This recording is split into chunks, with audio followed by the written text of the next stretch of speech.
आज हम बात करने वाले हैं सीआरपी और ईएसआर के बारे में। इन दोनों में क्या समानता है या क्या डिफरेंस है इन दोनों में, ये दोनों टेस्ट किसके लिए किया जाता है, कौन सा टेस्ट सबसे ज़्यादा इंपॉर्टेंट है किस बीमारी के लिए, तो इन सब के बारे में हम बात करने वाले हैं।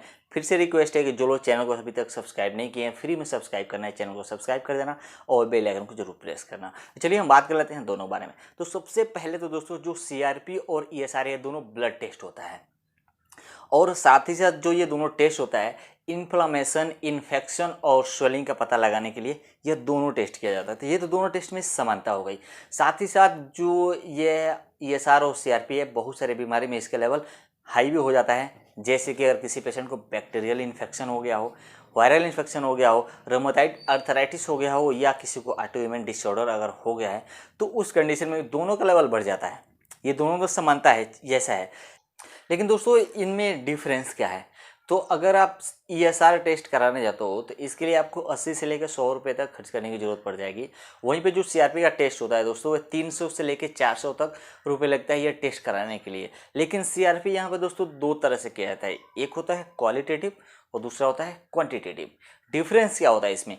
क्वालिटेटिव में आपको सिर्फ इतना पता चलेगा कि हाँ, आपका सीआरपी अगर पॉजिटिव आ रहा है तो मतलब कि आपको इन्फेक्शन है। लेकिन क्वांटिटेटिव में यह पता चलेगा वह इन्फेक्शन कितने रेंज तक है, कितना हायर लेवल तक है या कितना लोअर लेवल तक है। तो ये क्वांटिटेटिव से पता चलता है। तो सीआरपी दो तरह से यह टेस्ट करने की जरूरत पड़ती है दोस्तों। जो सीआरपी और ईएसआर होता है दोस्तों, इसमें सीआरपी को ईएसआर से बेहतर एक्यूरेट रिलायबल रिपोर्ट माना जाता है। इसके रीज़न ये होता है दोस्तों कि अगर किसी व्यक्ति को अगर इन्फेक्शन हुआ है तो जो सीआरपी होता है वो 5 से 6 घंटे में ही उसका इन्फेक्शन बढ़ना चालू हो जाता है और अगले 2-3 दिनों तक यह इन्फेक्शन चलता रहता है। लेकिन जैसे जैसे अगर इन्फेक्शन मेडिसिन के द्वारा अगर कम किया जाता है तो वह जल्दी जल्दी नॉर्मल आना भी चालू हो जाता है।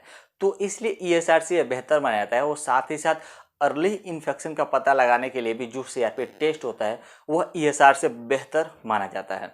वहीं पे हम बात कर लेंगे अगर ईएसआर के लिए दोस्तों, तो अगर किसी व्यक्ति को अगर इन्फेक्शन हुआ है तो जो ईएसआर अगर आप टेस्ट कराते हो तो ये आपको 2 से 3 दिन इन्फेक्शन के बाद आपको पता चलेगा कि ईएसआर का जो लेवल है वो नॉर्मल इनसे हाई हो चुका है, यानी कि ज़्यादा हो चुका है, यानी कि पता चलेगा कि पेशेंट को शायद इन्फेक्शन हो चुका है। लेकिन अगर मेडिसिन के द्वारा वही इन्फेक्शन को अगर आप कम करते हो तो आपका इन्फेक्शन भी कम हो जाएगा, लेकिन 2-3 दिनों तक भी उसका बताता रहेगा कि ईएसआर का लेवल हाई यानी कि इन्फेक्शन है।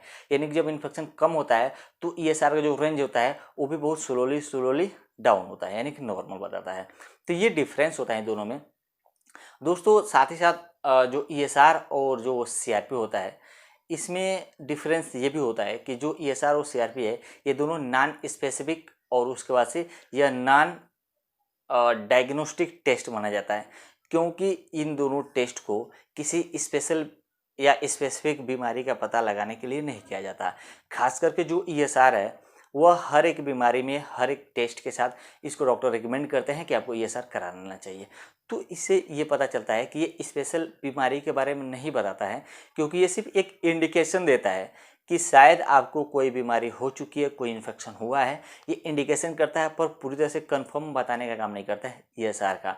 वहीं पे आप सीआरपी का टेस्ट करोगे तो इसके लिए आपको अगर रूमेटॉइड अर्थराइटिस किसी को हुआ है, यानी कि अर्थराइटिस का प्रॉब्लम किसी को, जोड़ों का दर्द प्रॉब्लम है, तो ये उसके लिए भी किया जाता है। या अगर ईएसआर आप देखोगे तो बहुत सारे बीमारियों में, जैसे किसी पेशेंट को एनीमिया हुआ है, इन्फेक्शन हो गया है, खांसी हो गया है, जुकाम हो गया है, ऐसे कंडीशन में वीकनेस हो गया है, तो ऐसे कंडीशन में देखोगे ईएसआर का जो लेवल होता है वो हाई हो जाता है।